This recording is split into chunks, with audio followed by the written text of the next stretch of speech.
The heavy thump of the aged leather ledger closing is a sound of absolute finality, a percussive end to a dynasty.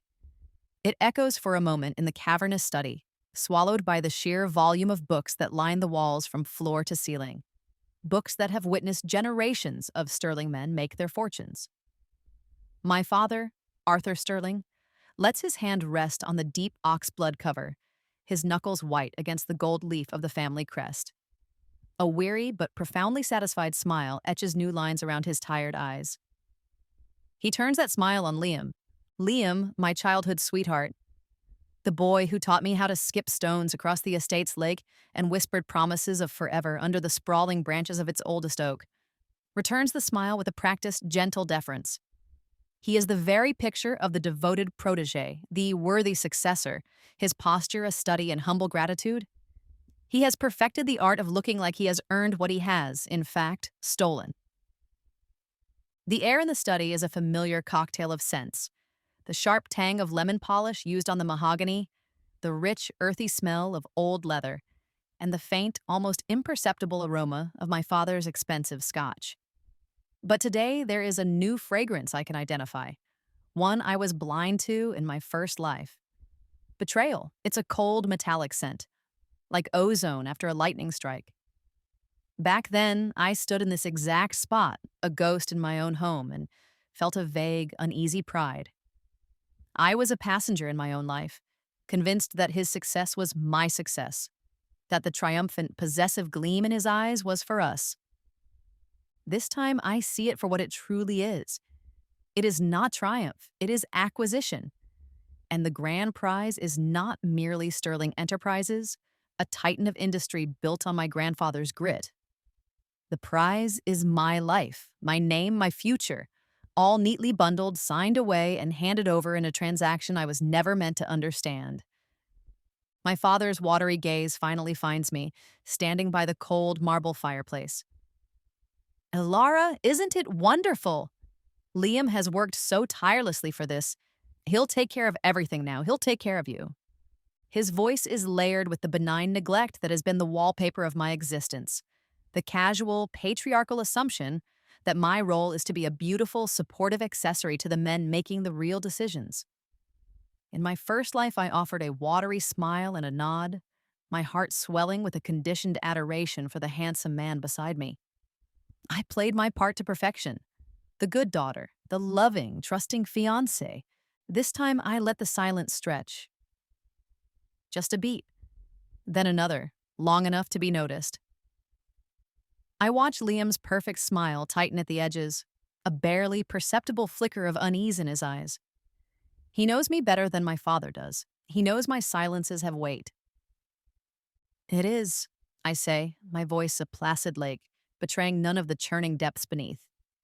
A monumental day, one for the history books. I move towards the heavy desk, my heels clicking softly on the polished parquet floor. My fingers ghost over a marble paperweight, a miniature globe for men who believe they can own the world. Liam's hand rests on the back of my father's high-backed leather chair, a gesture of casual ownership. His fiancée, Chloe, my once inseparable best friend, my maid of honor to be, hovers near the doorway. She is a vision in cream cashmere, her expression a masterfully calibrated blend of overwhelming excitement and feigned humility.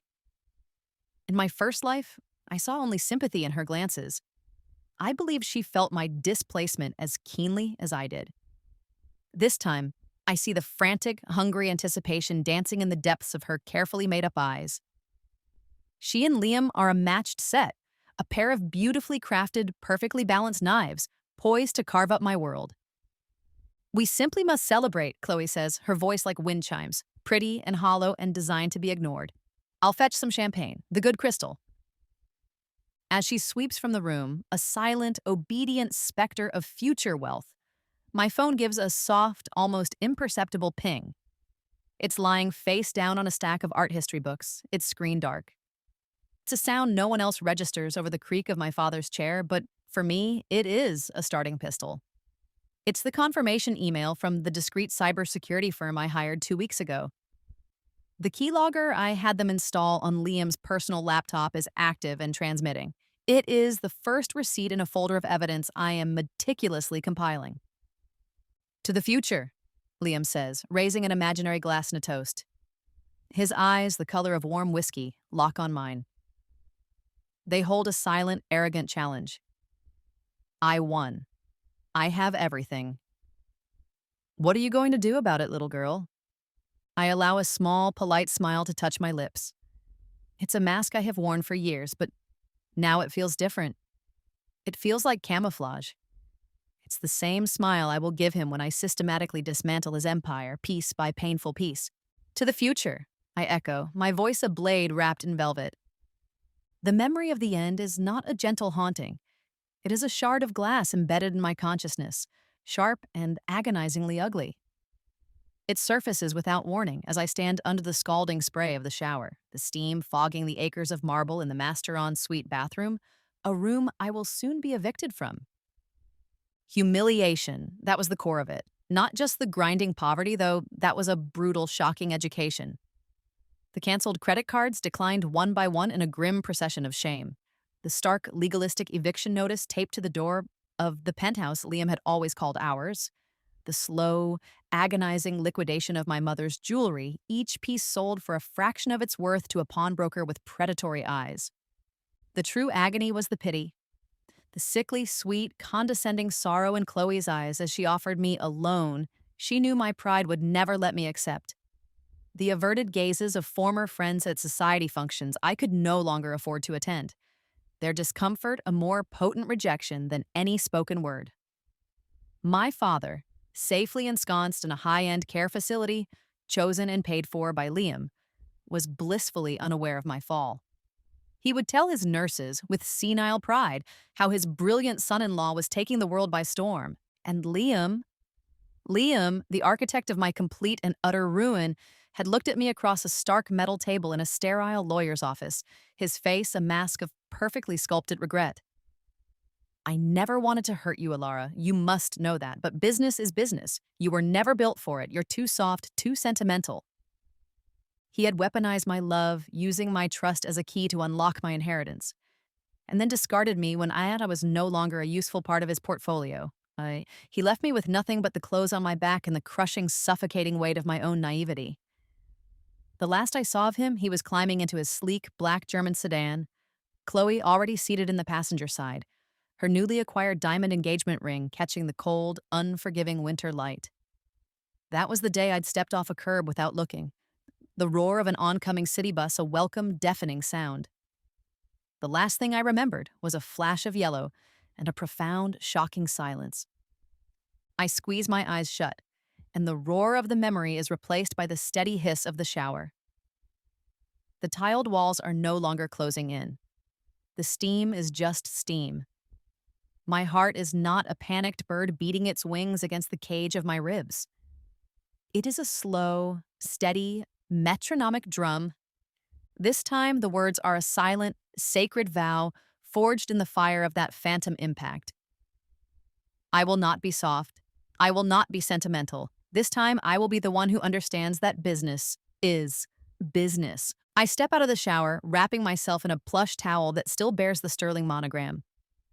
On the vanity, my laptop is open. I'd read the keylogger's first transcript before my shower, but I force myself to read it again to burn the words into my memory, the artifact of proof, the fuel. From liamsterlinggmail.com to chloe.davenportgmail.com. Subject, it's done. The old man signed it all over. Didn't even read the last page. Called me his son. The look on Alara's face was priceless, that sad, confused puppy look she gets. She suspects nothing. By the time she realizes her allowance has been cut and the locks on the penthouse have been changed, we'll be on a beach in Monaco. The final merger papers for Volt Koenig will be signed, and her name will be nothing but a footnote in the sterling legacy. You were right all along, my love. Her sentimentality was the key that unlocked the entire kingdom. There it is. The emotional shiv slid neatly between my ribs. In my first life, discovering this would have shattered me. It would have been the inciting incident for a storm of tears, a flurry of frantic, begging phone calls, and finally, a desperate, messy confrontation that would have only cemented his belief in my weakness. This time, It is merely data, evidence. It confirms the timeline he has planned. It validates the counter strategy I am developing. It fuels the cold, clean, efficient engine of my resolve. I close the laptop with a soft click. My movements are unhurried, deliberate, economical. I walk to my dressing table, a landscape of glass and polished chrome that reflects a woman I am only just getting to know. The face is the same, pale skin, wide gray eyes, a cascade of dark hair. But the woman behind the eyes is a stranger to the girl who lived and died before. That girl was a creature of emotion, ruled by her heart. I am a creature of strategy, ruled by my head. I open a small black lacquered box. Inside, nestled on a bed of black velvet, is a single tube of lipstick. The brand is Couture, the shade is called Vengeance Red. I bought it a month ago, on the very day I woke up in this life, gasping for air in my own bed. The phantom pain of the bus accident fading from my limbs like a bad dream. It was my first purchase in this new reality. My quiet symbol of intent. Slowly, with the precision of a surgeon, I apply the lipstick. A bold, defiant, unapologetic crimson. It is not makeup. It is armor. With each precise stroke, I am painting over the ghost of the woman I was. The quiet, accommodating girl in the corner is gone. In her place sits the CEO of a war she is about to launch. The faint pop of a champagne cork echoes from downstairs. Let them celebrate. Let them drink to their victory. They are toasting the end of a chapter they believe they have written. I am preparing for the beginning of a war I have already scripted. The next 3 months are a masterclass in quiet, relentless efficiency. While Liam and Chloe are busy flaunting their newly acquired status, a whirlwind of European travel meticulously documented on Instagram, a gushing feature in a high society magazine about their power couple romance and impending wedding, I become a ghost. To them, and to the world we once shared, I have simply faded away, licking my wounds in obscurity, just as they always expected I would. They have let me go. They believe with the supreme confidence of the truly arrogant that they have won. My days are not spent weeping into silk pillows. They are a blur of encrypted communications, labyrinthine paperwork, and a high-stakes logistical chess. I operate from a sterile, anonymous serviced office in a downtown high-rise, a space that smells of nothing but fresh carpets and naked ambition. My generous allowance from the estate was cut off, as predicted, exactly 2 weeks after my father signed away his company. Liam was clumsy about it, delegating the task to his new CFO, who sent a curt, jargon-filled email citing corporate restructuring. He expected a desperate, tearful phone call. He received only silence. What he doesn't know, what he could never imagine, is that my mother, a woman who understood the fragile loyalties of powerful men far better than I ever did, had left me her own legacy. It was separate, untouchable, an inheritance locked away in a discretionary trust managed by a stoic, silver-haired solicitor in Geneva. She had always called it her runaway fund. For if you ever need to become a different woman entirely, my darling, she had told me once, her voice as dry as the gin in her martini. In my first life, I was too mired in grief and too blinded by my trust in Liam to even think of it until it was far too late. The estate's lawyers, his lawyers, having found a clever legal loophole to absorb it into the main Sterling holdings. This time, it was the very first call I made. My work is meticulous, a slow-motion evidence montage played out in the real world. Week 1, the Geneva Gambit. I fly to Switzerland, not on a private jet, but in economy plus on a commercial airline. I am not Ilara Sterling, heiress. I am a private citizen, anonymous and unobserved. The solicitor, a man named Jean-Pierre Dubois, is a fortress of Swiss discretion. He remembers my mother fondly, and with a sad shake of his head, he unlocks her final gift to me. We liquidate a significant portion of the trust, a cool 8 figures, that lands in my possession with the quiet gravity of a state secret. The funds are not moved to a personal account that Liam's network of financial vipers could track. Instead, we create a series of layered shell corporations registered in Delaware, Panama, and the Cayman Islands. It's a classic, impenetrable structure, the kind of financial architecture my father always used. Week 3, the debt collector. From my anonymous office, I begin the acquisition. Sterling Enterprises, under Liam's bold new leadership, has made an aggressive all-or-nothing move to corner the emerging market in green energy storage. His entire strategy, the one he sold to my father, is staked on a new revolutionary battery technology developed by a small, innovative German tech firm called Volt Koenig. According to the Financial News, Liam is in the final stages of a hostile takeover. He is arrogant, flush with my family's capital, and assumes the smaller firm has no other options. He's about to learn a very expensive lesson. Week 6, the silent partner. And using one of my Panamanian shells, Helvetia Holdings, I begin buying up Volt Koenig's debt from its various creditors. It's a slow, painstaking, and expensive process. I pay a premium, quietly, anonymously, through a dozen different brokers. The whispers in the financial world are of a mysterious, aggressive new player from overseas. Liam, drunk on his own success and distracted by wedding plans with Chloe, dismisses it as a rival corporation trying to drive up his acquisition price. He doubles down, plowing more of Sterling's capital into the takeover bid, becoming dangerously overleveraged. He's playing checkers, focused on the board in front of him. I am playing Go, placing stones on a map he can't even see. And Week 9, the alliance. I know I cannot do this entirely alone. I need a battering ram, a public face for the final assault. I seek out Marcus Thorne, a rival billionaire, a man my father and Liam always dismissed with a sneer as new money, a shark from the wrong side of the tracks. He and I have one thing in common, a deep, abiding disrespect for Liam's entitled, lazy approach to business.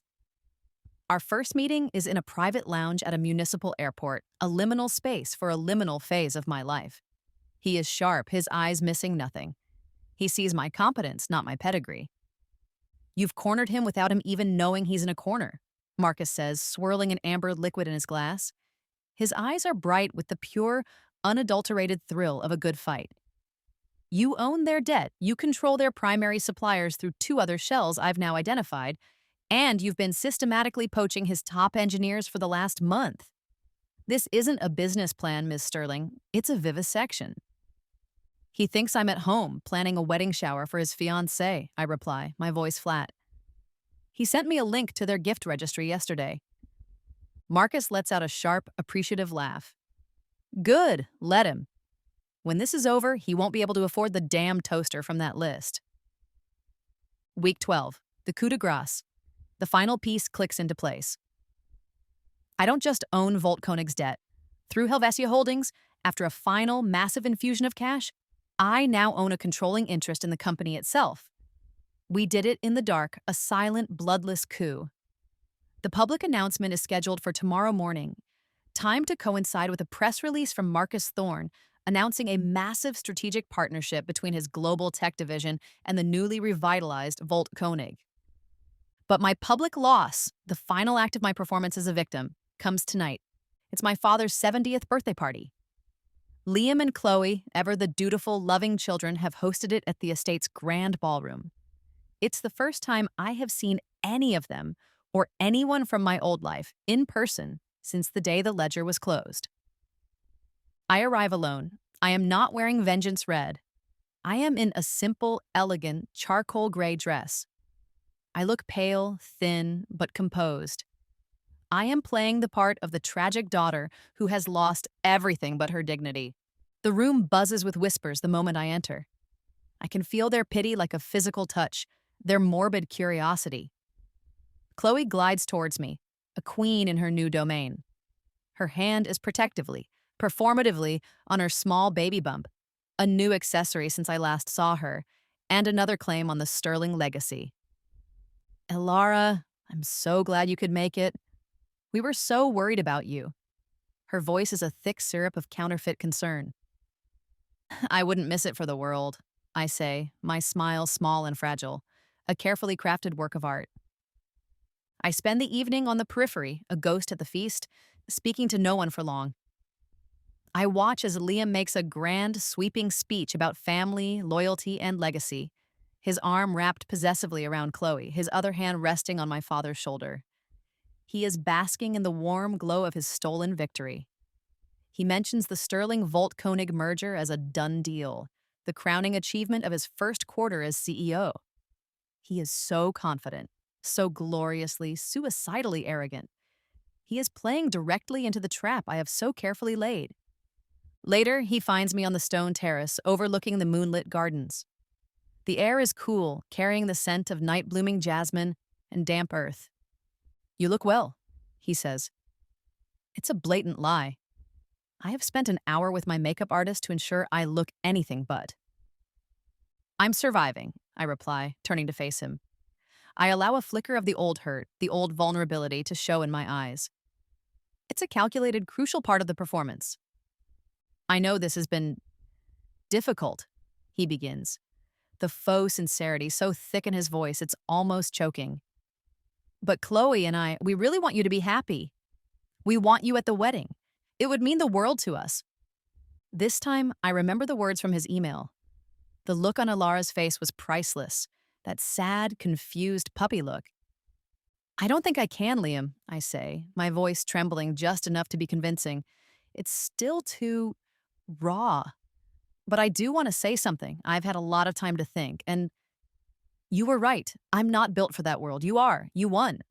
All I ask is that you take good care of my father. I am letting him win.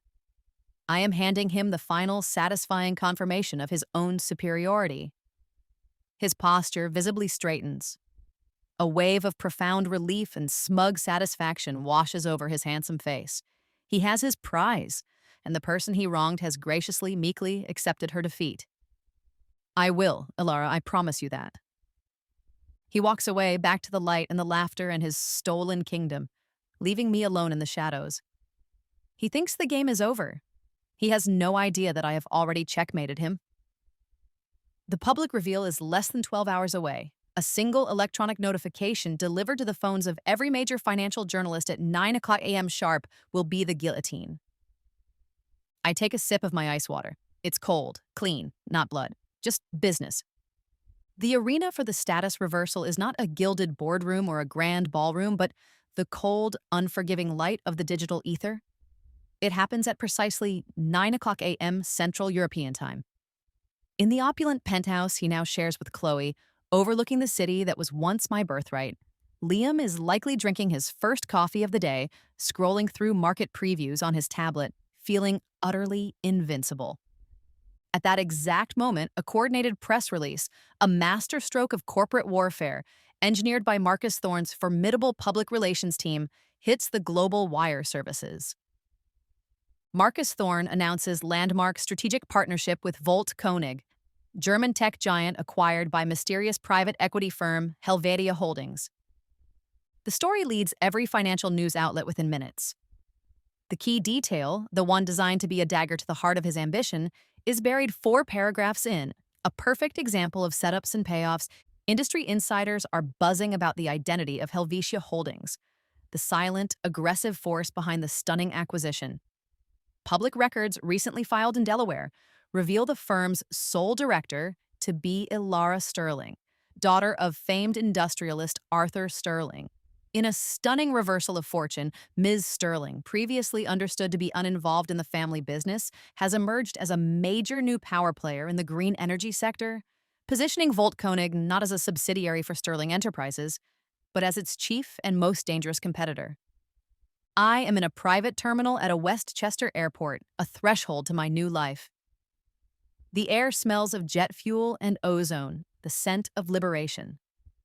Marcus's gleaming Gulfstream G650 hums on the tarmac just outside the floor-to-ceiling windows.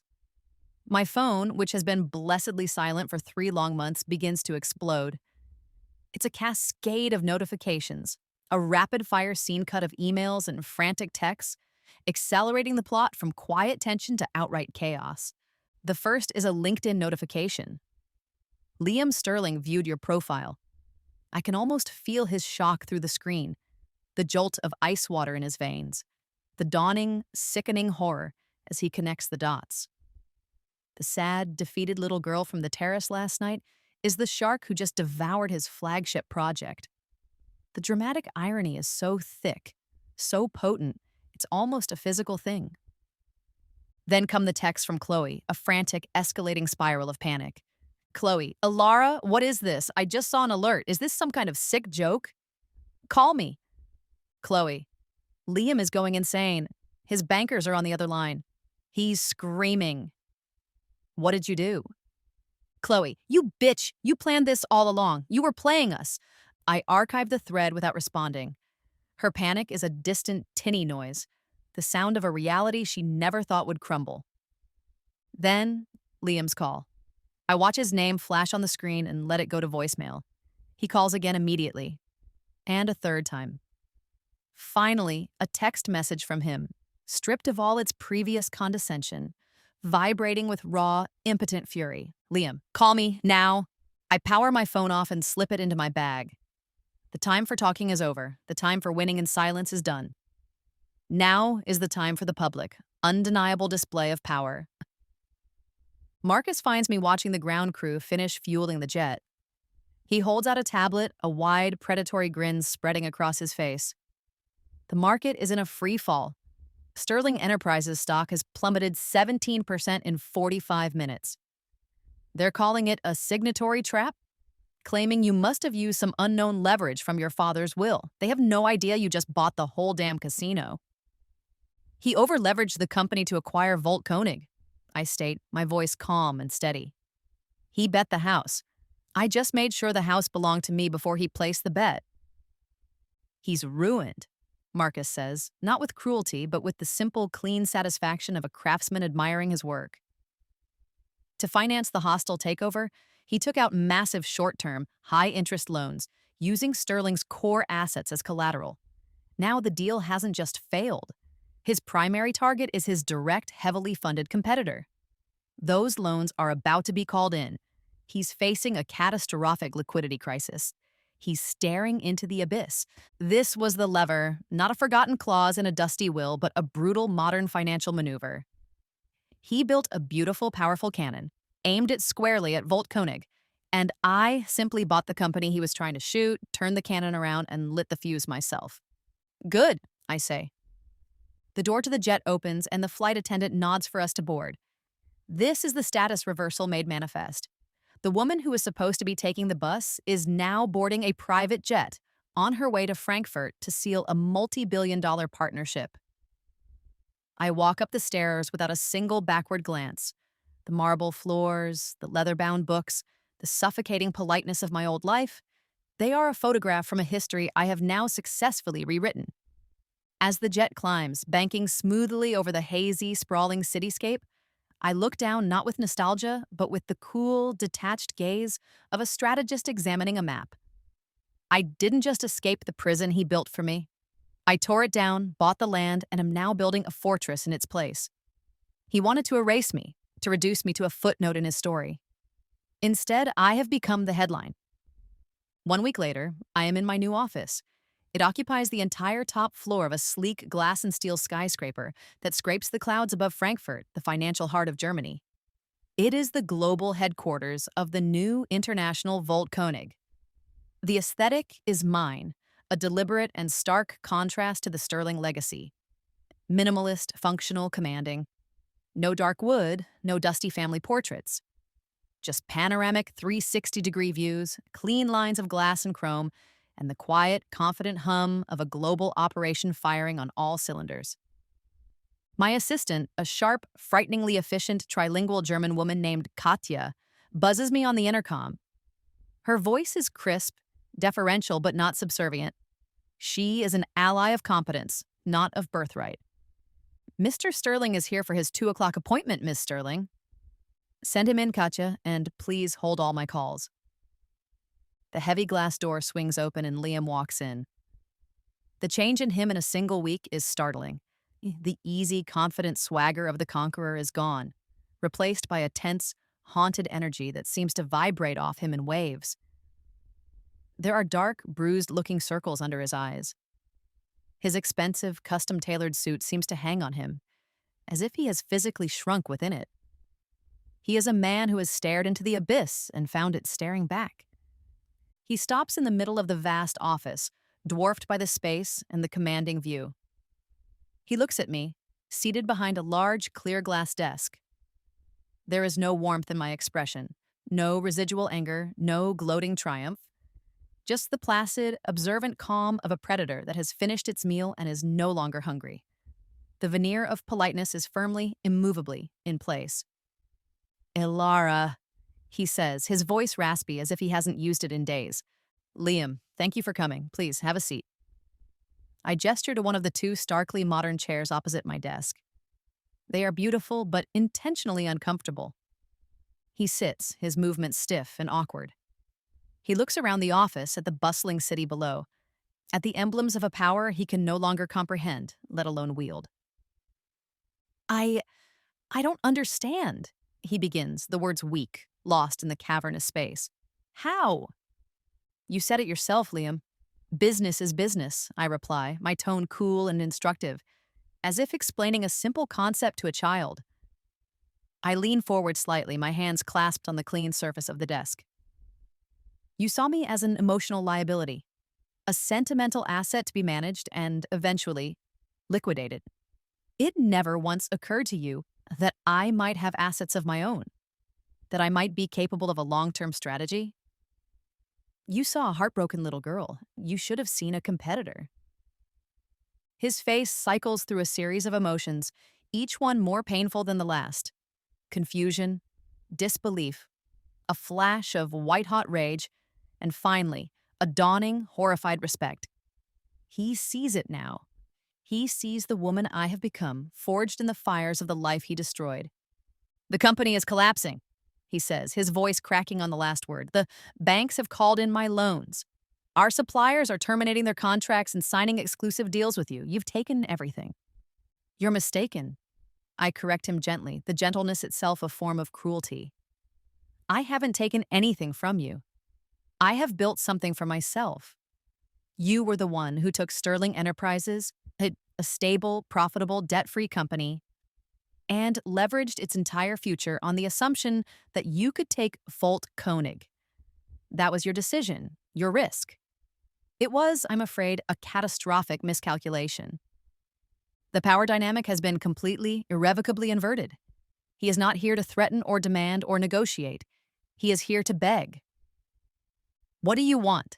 he finally asks, the question raw with a desperation that is ugly to behold. "Is this about revenge? Do you want to see me utterly ruined? Is that it? Will that make you happy?" I consider the question, tilting my head slightly. Is it revenge? The blueprint of my past self, the ghost of the girl who died on that cold city street, would have screamed yes. She would have wanted him to suffer as she suffered, to feel the same humiliation, the same terror. But I am not her. My revenge is not about spite. It is about restoration. It is the calm, vindicated poise of a woman who has reclaimed her own narrative, her own power, her own name. Revenge is a messy, emotional motive, Liam. It's not profitable, I say, the words as precise and cutting as a surgeon's scalpel. I don't want you ruined. A bankrupt Sterling Enterprises would be a chaotic mess. It would disrupt the supply chain and create instability in a market I now intend to dominate. I want you solvent. I want you functional. I want you to be a viable, if minor, player in a world where I set the rules. He stares at me, his mind clearly unable to process what I'm saying. He came here expecting a fight, a screaming match, tears. He came here expecting emotion. I am giving him nothing but cold, hard logic. I slide a single, heavy-stock document across the vast glass desk. It's a term sheet, concise and brutal. "This is an offer," I continue, my voice unwavering. "Volt Koenig, through a new subsidiary, will acquire a 49% stake in Sterling Enterprises. We will provide the immediate capital infusion necessary to satisfy your creditors and stabilize the company. It will save the firm and, by extension, your reputation. You will remain as CEO for now, a figurehead to ensure a smooth transition for the media and the markets." He picks up the paper, his hands trembling slightly. He reads the terms. His face goes pale, then a blotchy, angry red, then finally settles into a mask of utter defeat. He understands the trap. It's not a prison of poverty, but a gilded cage. He will be saved, but he will be owned. He will spend the rest of his career working for me, his every major decision subject to my approval. He will not be able to afford to make a single move without my explicit permission. I have not just let him win, I have redefined his victory as a life sentence. I have become the woman he absolutely cannot afford to lose. He looks up from the paper, his eyes filled with a terrible, final understanding. The childhood sweetheart, the titan of industry, the man who held my life and my future in his hands, is gone. In his place is just an employee. My employee. I stand up, smoothing down the front of my severe, elegant dress. The meeting is over. Don't break, I tell him, my voice devoid of malice. A simple statement of fact, an order. Don't have a melodramatic outburst. You have a company to run. My company. He looks down at the paper, then back up at me, a broken man reflected in the cold glass of my desk. I turn away from him, walking to the vast window to look out at the city. At the sprawling future I have built from the ashes of the life he burned down. I don't need to watch him sign. I already know the outcome. This battle is won. But there is a larger war for the global market still to fight. There are new territories to conquer, new technologies to acquire, new empires to build. My work is not done. It's just beginning. I press the sleek, silver button on my desk intercom. Gotcha, I say, my voice clear and controlled. A promise of the next strike, the next campaign. Clear my schedule for the rest of the afternoon and get the board of directors on a conference call for 5 o'clock. It's time to get to work.